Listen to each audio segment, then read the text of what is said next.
Dunia saat ini sedang menyoroti Amerika Serikat dan sejujurnya bertanya-tanya. Belakangan ini serangkaian tindakan tegas mereka telah memicu semacam alarm global. Nah, hari ini kita akan coba bedah 3 di antaranya, berdasarkan materi sumber kita untuk sama-sama memahami apa sih yang sebenarnya sedang terjadi. Oke, biar jelas, ini dia peta jalan kita. Kita akan mulai dengan melihat postur global baru Amerika. Lalu, kita akan masuk lebih dalam ke 2 insiden spesifik yang cukup heboh. Ketegangan soal kapal tanker dan proposisi Greenland sebelum akhirnya kita coba sambungkan semua benang merahnya. Jadi, apa sih sebenarnya benang merah dari semua ini? Menurut sebuah analisis, ini semua mengarah ke satu pergeseran besar. Kebijakan luar negeri Amerika Serikat di bawah Presiden Trump yang kelihatannya jadi lebih, maju sendiri dan susah banget ditebak. Nah, ini kan jadi pertanyaan besarnya ya.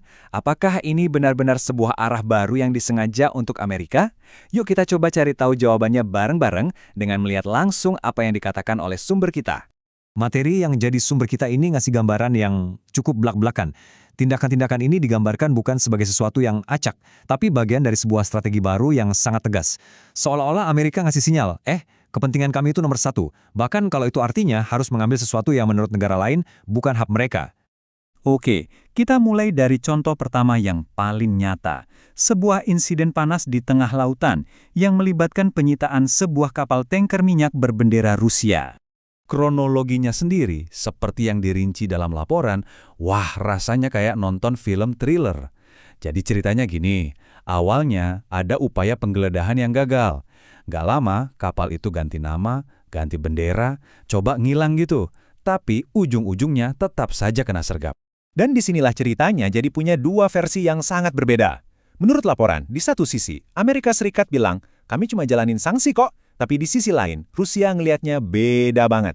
Buat mereka, ini jelas-jelas aksi agresi yang terang-terangan nabrak hukum laut internasional.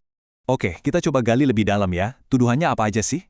Amerika Serikat menuduh kapal ini pakai identitas palsu dan bawa kargo ilegal. Rusia, mereka bantah keras. Katanya kapal mereka itu resmi dan komunikasi sengaja diputus sama AS waktu penyerbuan.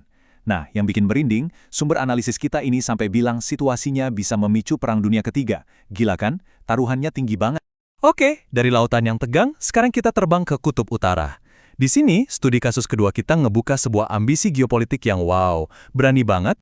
Jadi kenapa sih Greenland ini tiba-tiba jadi incaran? Menurut dokumen yang kita lihat, ini semua soal keamanan nasional. Lokasinya itu super strategis, pas banget di Kutub Utara, yang sekarang ini jadi medan pertempuran baru buat kekuatan-kekuatan besar dunia. Dan coba tebak reaksi Denmark gimana? Mereka ini kan sekutu dekat AS di NATO ya. Perdana Menteri mereka langsung bilang tegas banget, Greenland itu nggak dijual. Saya harap ini cuma bercanda. Ini nunjukin betapa kagetnya mereka dengan usulan ini. Nah, di sini ada beda yang penting banget nih. Dulu AS memang pernah nawar buat beli Greenland. Itu namanya akuisisi. Tapi yang sekarang, menurut sumber kita, nadanya beda. Ada klaim kalau AS bahkan tidak mengesampingkan penggunaan kekuatan, yang lebih mengarah ke aneksasi. Ini yang bikin beda.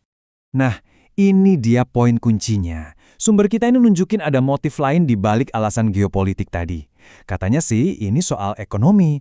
Mereka menuduh ada keserakahan buat menguasai sumber daya mineral Greenland yang jadi lebih gampang diambil karena esnya mencair. Oke, kasus ketiga ini membawa kita ke dunia diplomasi.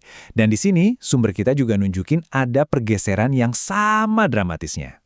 Skala penarikan dirinya ini, menurut laporan, benar-benar bikin kaget. Kita nggak ngomongin 1 atau 2 organisasi loh, tapi ada 35 organisasi di luar sistem PBB yang ditinggalin gitu aja sama AS. Eits, tapi tunggu dulu, gitu belum semua. Sumber yang sama bikin klaim yang lebih mengejutkan lagi, 31 badan di bawah PBB juga ikut ditinggalkan. Bahkan, ada tuduhan kalau AS mundur dari PBB itu sendiri. Luar biasa kan? Nah, di sini kita lihat 2 sisi mata uang yang beda banget. Di satu sisi, pemerintah AS ngasih alasan, organisasi-organisasi ini udah nggak sejalan lagi sama kepentingan kita. Tapi di sisi lain, kritikannya pedas banget. Datang dari para pemimpin dunia, sampai para ahli dari AS sendiri. Oke, kita udah lihat 3 potongan puzzle yang kelihatannya beda-beda kan? Ada insiden kapal tanker, ambisi di Greenland, sama penarikan diri dari panggung dunia.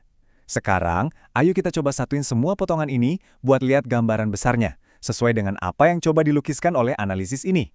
Jadi, pola yang digambarkan di analisis ini jelas banget. Pertama ada aksi militer langsung.